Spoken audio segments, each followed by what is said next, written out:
Hari ini saya mau menyampaikan kepada saudara, kiranya kita semua diberkati dalam waktu yang sebentar ini, ya, mengenai bagaimana kita hidup sebagai pribadi yang sudah diselamatkan Tuhan. Apakah rencana Tuhan bagi kita yang akan kita kejar terus sampai Tuhan Yesus datang, atau sampai kita pulang kepada Tuhan Yesus? Dan apa pula maksud Tuhan sebagai sidang Tuhan di Semarang ini? Saudaraku, tentunya kalau secara badani kita tahu, dulu waktu kecil saudaraku, saya kepingin jadi dokter. Saya berlari terus sampai saya bisa jadi dokter.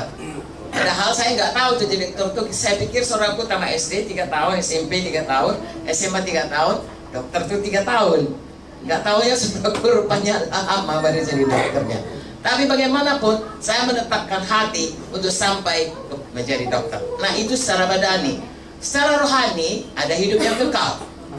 Ya, kita mulai selamat, ada rencana Tuhan dalam hidup kita.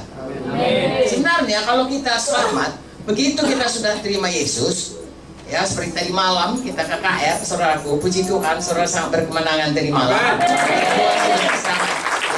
Luar biasa, ya, kami sangat diberkati, jiwa-jiwa diberkati, semua kita diberkati. Jadi kalau jiwa-jiwa itu sudah selamat, terima Yesus, dia sudah lahir baru.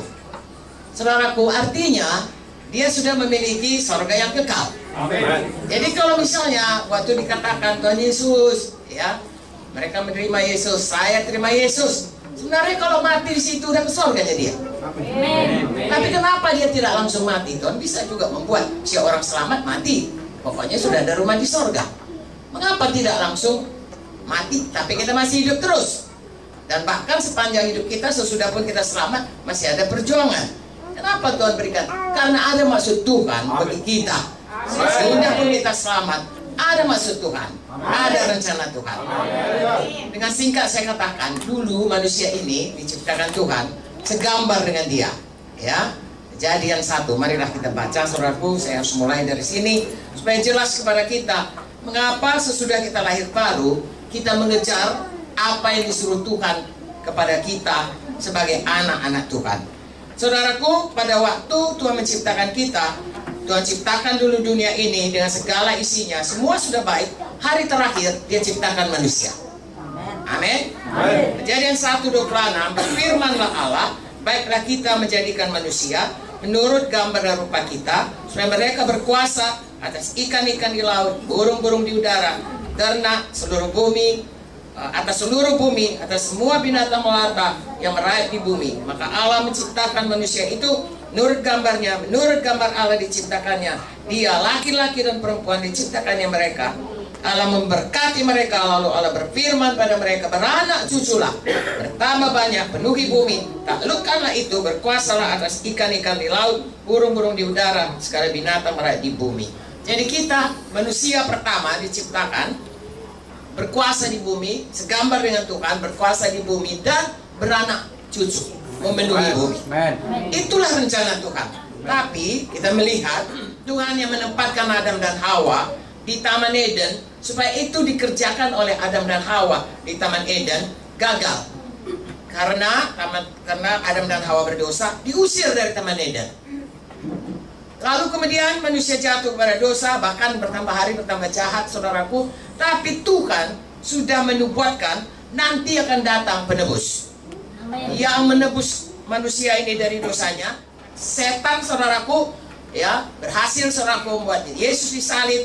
Tetapi oleh karena dia menyalibkan Yesus, kita semua diampuni, kita semua selamat. Itulah dinubuatkan Tuhan, dan itu jadi sesudah sekian tahun. Mengapa sesudah demikian, sesudah kita dibebaskan daripada hukuman dosa, lalu kemudian kita diselamatkan Tuhan Yesus, Tuhan masih menaruh kita di sini karena Tuhan mau memulihkan kembali manusia ini supaya kita berubah hari pas hari menjadi seperti Yesus, supaya kita kembali berkuasa. Sebabnya kita mengusir setan dalam nama Yesus, setan mesti pergi. Kalau dulu, saudaraku, sebelum selamat kita tidak bisa mengusir setan. Ya, kita tidak bisa berdoa dalam nama Yesus, tidak ada kuasanya. Sesudah kita selamat, Tuhan pulihkan kuasa itu. Dan kemudian, saudaraku, untuk itulah saya dan saudara ada di dunia ini. Mengapa? Karena Tuhan Yesus sudah di sorga, kita di dunia ini dipakai Tuhan untuk menjadikan maksud Tuhan itu genap di dalam dunia ini. Saya dan saudara dipakai Tuhan supaya kita semuanya menyelamatkan jiwa-jiwa, lalu seperti Pendeta Agung mengajari mereka sehingga mereka berubah menjadi seperti Yesus, lalu mengajari mereka supaya hidup mereka berkuasa. Mengajar dan kemudian mengajak semua jiwa-jiwa untuk Pendeta Agung supaya bertambah banyak anak-anak Tuhan. Jadi saudara lihat rencana Tuhan itu, itulah yang harus kita genapi dalam hidup kita sebagai pribadi dan sebagai kesatuan di dalam gereja lokal. Karena Tuhan walaupun dia di sorga, dia mengatakan kita ini ada banyak perempuan Tuhan. Gerejanya dikatakannya sebagai tubuh Kristus, sebagai keluarga Allah, sebagai bait Allah. Haleluya. Kalau ditinjau dari tubuh Kristus, berarti begitu kita selamat, saya dan saudara dimasukkan dari bahagian tubuh. Saya menerangkan kepada saudara, ya, sebagai dalam bidang kesehatan kami, Pak Widodo juga, ya, kalau namanya tubuh, tidak ada tubuh ini yang tidak berfungsi. Mulai dari rambut sampai ke telapak kaki. Saudaraku, rambut ini, kalau saudara lihat ini, saudaraku saya, rambut saya, ya, sebentar nanti bisa disasa, ya, sebentar nanti bisa di rebonding apa segala macam. Sepertinya adalah supaya kita cantik, sebenarnya bukan. Maksud yang utama daripada rambut adalah sebagai bantalan. Kalau saudara jatuh, saudara nggak langsung retak kepalanya. Rambut ini bantalan. Ya, begitulah Tuhan baiknya. Haleluya.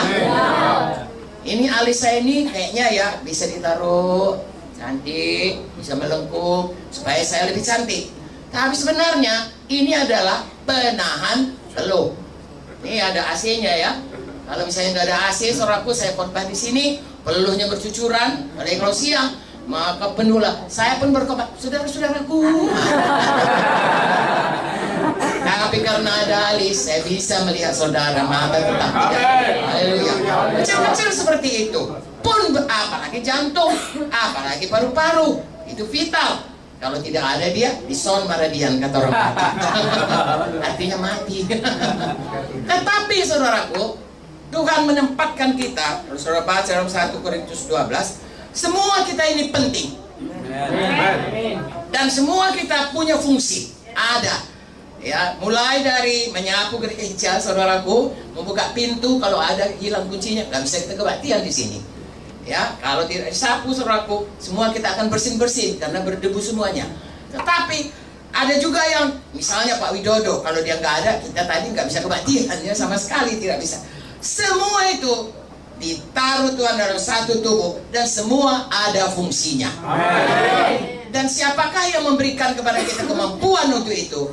Begitu kita lahir baru, ada Roh Kudus dalam kita. Roh Kudus akan memberikan kepada kita masing-masing kemampuan, karunia-Nya, supaya setiap kita, seperti kalau tangan saya bisa bergerak, bisa memegang, kalau kaki saya bisa jalan, kalau mulut saya bisa bicara, kalau mata saya bisa melihat. Begitu juga kita. Semua saudara ada fungsi dalam gereja Tuhan GKI Semarang.